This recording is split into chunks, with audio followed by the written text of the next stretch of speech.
Hello everyone, welcome back to our channel HP TET June 2025 की preparation में आज की क्लास में हम डिस्कस करेंगे साइकोलॉजी के फोर्थ लेक्चर को।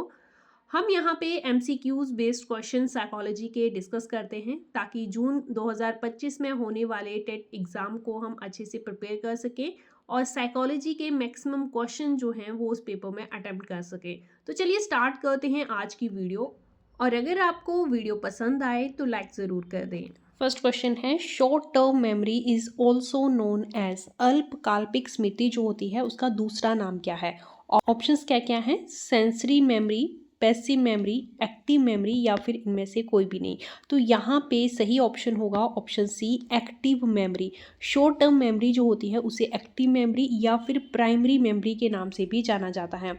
जब मेमोरी को डिफाइन करने के लिए अलग अलग मॉडल्स दिए गए तो उनमें से एक मॉडल है ट्रेडिशनल मॉडल ऑफ मेमोरी, जिसे कि स्टेज मॉडल ऑफ मेमोरी भी कहते हैं। उसी में शॉर्ट टर्म मेमोरी और लॉन्ग टर्म मेमोरी का डिस्क्रिप्शन दिया गया है। शॉर्ट टर्म मेमोरी की अगर बात करें तो इसकी कैपेसिटी जो है वो स्मॉल होती है। ड्यूरेशन इसका पूछा जाता है एग्जाम्स में कि शॉर्ट टर्म मेमोरी का ड्यूरेशन कितना होता है, तो लेस देन 30 सेकेंड जो है वो ड्यूरेशन होता है शॉर्ट टर्म मेमोरी का, और इसे एक्टिव मेमोरी और प्राइमरी मेमोरी भी कहा जाता है। नेक्स्ट क्वेश्चन देखिए, which is not an example of acquired motive. Acquired motive का एग्जाम्पल कौन सा नहीं है? ऑप्शंस क्या क्या हैं? Attitude, interest, curiosity and hunger. तो यहाँ पे डी ऑप्शन सही होगा। हंगर जो है, भूख जो है, ये एक एक्वायर्ड मोटिव नहीं है।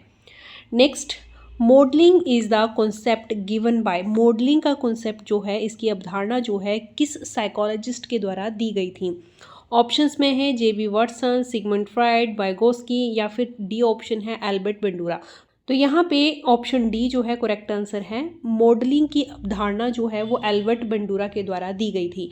एल्बर्ट बंडूरा ने कौन सी थ्योरी दी है उसका नाम आप मुझे कमेंट बॉक्स में ज़रूर बताइएगा। बहुत ही इंपॉर्टेंट थ्योरी है एल्बर्ट बंडूरा की। अगर बात करें जेबी वाटसन की तो ये एक बिहेवियरिस्ट है।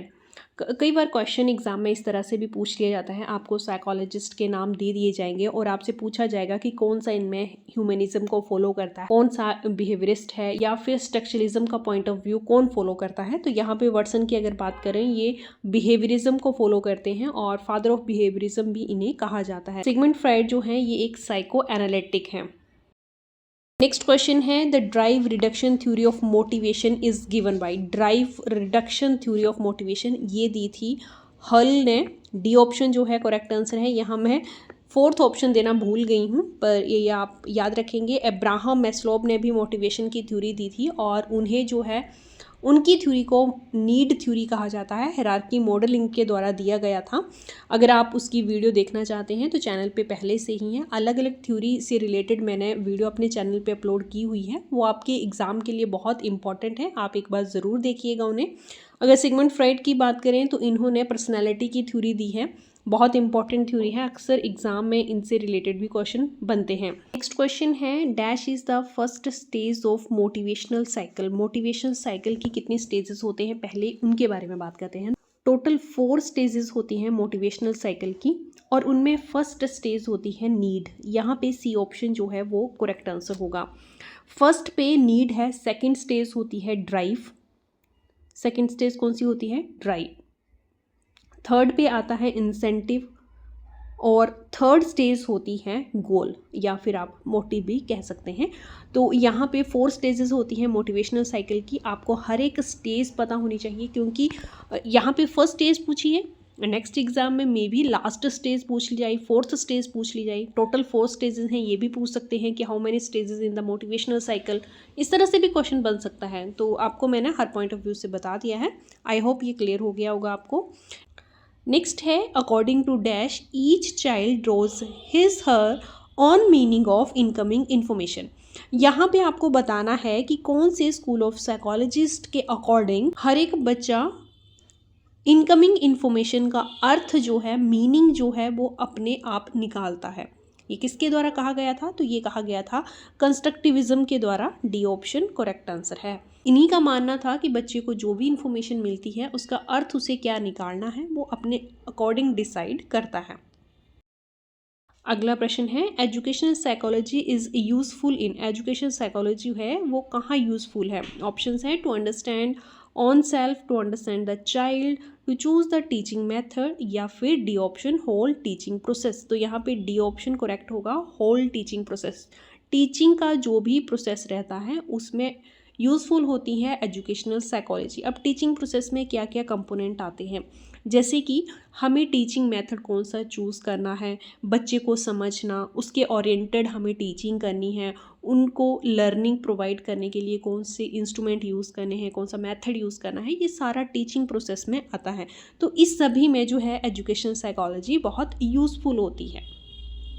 नेक्स्ट देखिए individual differences are found in which of the following. Individual differences हम अक्सर पढ़ते हैं कि हर एक पर्सन जो है वो अलग होता है, हर एक बच्चा अलग होता है, तो इंडिविजुअल डिफरेंसेस जो है वो हर पर्सन में होते हैं।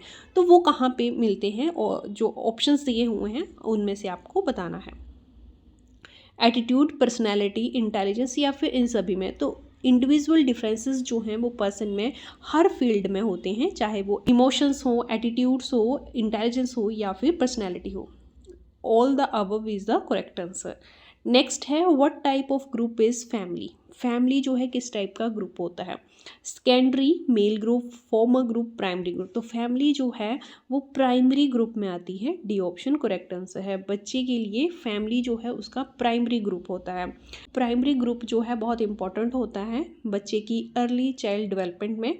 प्राइमरी ग्रुप में मदर, पेरेंट्स, फैमिली इन्वॉल्व होती है। सेकेंडरी ग्रुप में उसके फ्रेंड्स आते हैं, पीयर ग्रुप आता है, स्कूल आ जाता है, सोसाइटी आ जाती है, वो सेकेंडरी ग्रुप में आते हैं। तो फैमिली पूछा हुआ है तो यहाँ पे primary group is the correct answer.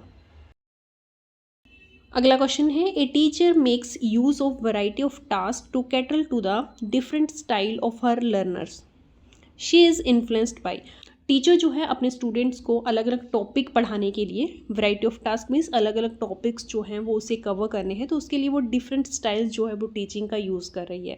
तो वो किससे इन्फ्लुएंस्ड है? ऑप्शंस क्या हैं? Gardner multiple intelligence theory, moral development theory, Vygotsky social cultural theory, या फिर इनमें से कोई भी नहीं। तो यहाँ पे ए ऑप्शन करेक्ट होगा, Gardner's multiple intelligence theory. A option is the correct answer. वो टीचर जो है वो मल्टीपल इंटेलिजेंस थ्योरी से इन्फ्लुएंस्ड है, क्योंकि इस थ्योरी के अकॉर्डिंग किसी भी पर्सन के पास जो है एक कंपोनेंट नहीं होता है इंटेलिजेंस का, कि अलग अलग इंटेलिजेंस जो हैं वो वर्क करती हैं एज ए ग्रुप। नेक्स्ट देखिए number of components in an attitudes are. Attitudes में कितने कंपोनेंट होते हैं? तो करेक्ट आंसर है ऑप्शन सी 3 कंपोनेंट होते हैं एटीट्यूड में। कौन कौन से वो भी आपको पता होना चाहिए, तो चलिए उसके बारे में भी डिस्कशन कर लेते हैं। ये 3 कंपोनेंट कौन कौन से हैं? First is affective, second is behavioural, and third is cognitive. Affective क्या है? जो इमोशन से रिलेटेड हो। बिहेवियरल जैसे हम किसी को रिस्पॉन्स करें, क्या हमारा एक्शंस रह रहे हैं, वो कंपोनेंट जो है बिहेवियरल कहलाता है। And third one is cognitive means thought क्या है हमारे, किस तरह के बिलीफ हैं हमारे, दैट कंपोनेंट इज कोग्निटिव। यहीं पे आज की वीडियो को क्लोज करते हैं। अगर वीडियो आपके लिए इन्फॉर्मेटिव रही हो तो आप लाइक ज़रूर कर दें, और अगर आपको साइकोलॉजी से रिलेटेड इंपॉर्टेंट थ्योरीज देखनी है तो आप हमारे चैनल की प्लेलिस्ट ज़रूर विजिट करिए। वहाँ पे आपको हर थ्योरी मिल जाएगी जो आपके पॉइंट ऑफ व्यू से इम्पॉर्टेंट है। Thanks for watching.